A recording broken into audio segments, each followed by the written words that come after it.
첫 시도와 첫 실패. 며칠 뒤 박도연은 결심을 행동으로 옮겼습니다. 퇴직금 절반을 털어 도심 외곽의 소형 창고를 임대했습니다.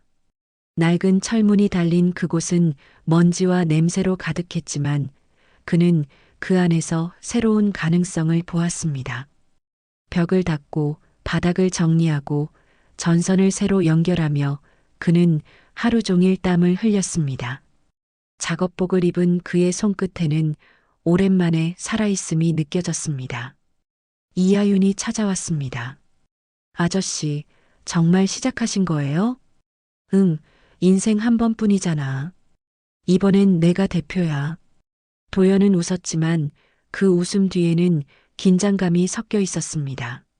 하윤은 태블릿을 꺼내 장비 설치 계획을 설명했습니다. 며칠 동안 두 사람은 재배용 컨테이너를 들여오고 양액 공급 장치를 조립했습니다. 자동 온습도 조절기를 연결하자 디지털 패널의 수치들이 깜빡였습니다. 그 작은 불빛 하나에도 도연의 마음은 벅차올랐습니다. 이게 제대로 돌아가기만 하면 진짜 농장이 되는 거죠? 그렇죠. 이제 데이터만 안정되면 수확도 금방이에요. 하지만 기대는 오래가지 않았습니다. 첫날 밤 온도 조절 센서가 오류를 일으켰습니다. 하윤이 허겁지겁 달려와 시스템을 점검했지만 원인을 찾지 못했습니다. 다음 날 아침 잎이 모두 시들어 있었습니다. 컨테이너 안은 퀴퀴한 냄새로 가득했어요. 도연은 말없이 시든 잎을 손으로 쓸어 담았습니다. 그의 손끝에서 부서지는 잎의 감촉이 마음을 짓눌렀습니다. 괜찮아요. 처음엔 다 실패해요. 하윤이 조심스럽게 말했습니다. 괜찮다는 말 듣고 싶지 않네. 도연은 짧게 대답하고 고개를 숙였습니다. 그의 눈에 맺힌 피로는 단순한 수면 부족이 아니었습니다. 며칠 후 미선은 은근한 불만을 드러냈습니다. 퇴직금 절반을 날렸잖아요. 이젠 그만하세요. 도연은 대꾸하지 않았습니다. 그는 늦은 밤 혼자 농업기술센터 웹사이트를 찾아 들어가 자료를 읽었습니다. 그의 눈은 피곤했지만 포기할 생각은 없었습니다. 며칠 뒤 그는 장비를 분해하고 하나씩 점검했습니다. 매뉴얼을 반복해서 읽고 직접 회로를 납땜했습니다. 손가락 끝은 화상 자국으로 얼룩졌지만 그는 멈추지 않았습니다. 데이터를 분석하고 재배 환경을 바꿔 실험을 반복했습니다. 그러나 결과는 여전히 미미했습니다. 돈은 점점 바닥을 드러냈습니다. 전기요금과 임대료 고지서가 쌓여갔습니다. 하윤은 조심스레 말했습니다. 아저씨, 저 잠깐 쉬어야 할 것 같아요. 자금이 너무... 도연은 고개를 끄덕였습니다. 그래, 내 사정 이해해. 창고 문이 닫히자 그 안엔 도연 혼자만 남았습니다. 조용한 컨테이너 속에서 기계음이 멎었습니다. 도연은 그 앞에 서서 한참 동안 아무 말도 하지 않았습니다. 불 꺼진 조명 아래에서 그는 문득 생각했습니다. 나는 너무 늦게 시작한 걸까? 그 말이 공기 속으로 천천히 흩어졌습니다. 박도연은 포기하지 않았습니다. 은행 대출 창구에 앉아 그는 담보대출 서류에 서명했습니다.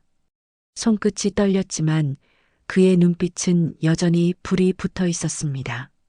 마지막이라는 마음으로 한 번 더 해보자. 그는 혼잣말처럼 중얼거렸습니다. 하지만 세상은 생각보다 냉정했습니다. 정부의 지원사업 공모에 지원했지만 결과는 탈락이었습니다. 서류 보완이 안 됐대요. 하윤이 전해준 소식에 도연은 말없이 담배를 피웠습니다. 그 사이 경쟁업체들은 대기업의 투자를 받아 대규모 스마트팜을 완성했습니다. 언론에서는 스마트 농업, 젊은 세대의 혁명이라는 기사들이 쏟아졌습니다. 도연의 이름은 그 어디에도 없었습니다. 직원으로 고용한 청년 2명이 임금체불로 떠났습니다. 도연은 홀로 창고 안에서 팬 소리만 들으며 기계를 점검했습니다. 그의 손은 거칠고 무거워졌고 얼굴은 그늘졌습니다. 집에 돌아오면 미선은 말없이 식탁에 밥을 올려놓았습니다. 말 대신 깊은 한숨이 두 사람 사이를 메웠습니다. 채소 가격은 폭락했고 매출은 적자를 벗어나지 못했습니다.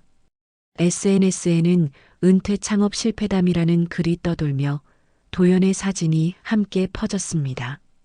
그는 스마트폰을 꺼놓고 며칠간 연락을 끊었습니다. 그러다 예전 직장 후배 김태식이 찾아왔습니다.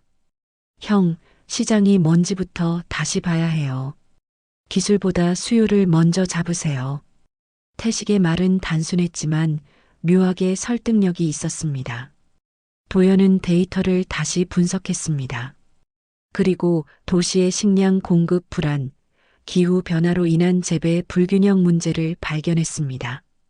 기후위기 대응형 식물 공장이라는 단어가 그의 머릿속을 스쳤습니다. 그때 그는 다시 노트를 펼쳤습니다. 이번엔 실패가 아니라 기회를 향한 노트였습니다. 며칠 뒤 뉴스에서 정부의 도시형 식물 공장 시범 사업 공모 소식이 흘러나왔습니다. 도연은 리모컨을 멈추고 그 자리에 얼어붙었습니다. 그는 즉시 노트북을 열어 공모 요건을 확인했습니다. 제출 마감까지 5일. 그는 그날부터 밤낮을 가리지 않고 사업 계획서를 작성했습니다.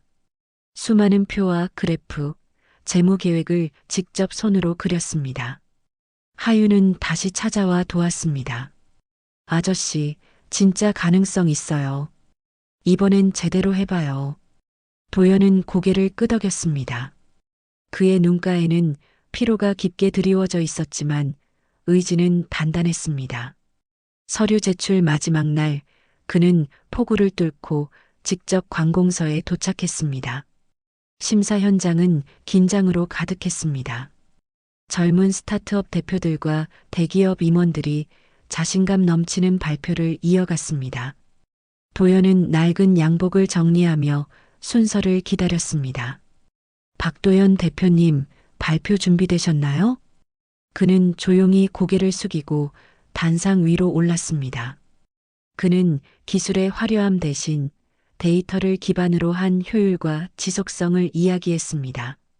심사위원들은 처음엔 회의적인 표정이었지만 발표 후반부로 갈수록 메모를 시작했습니다.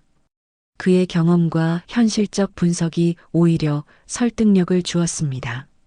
며칠 뒤 결과가 발표되었고 도연은 최종 후보로 선정되었습니다. 그의 이름 옆에는 저에너지 자동순환 재배 시스템이라는 문구가 적혀 있었습니다.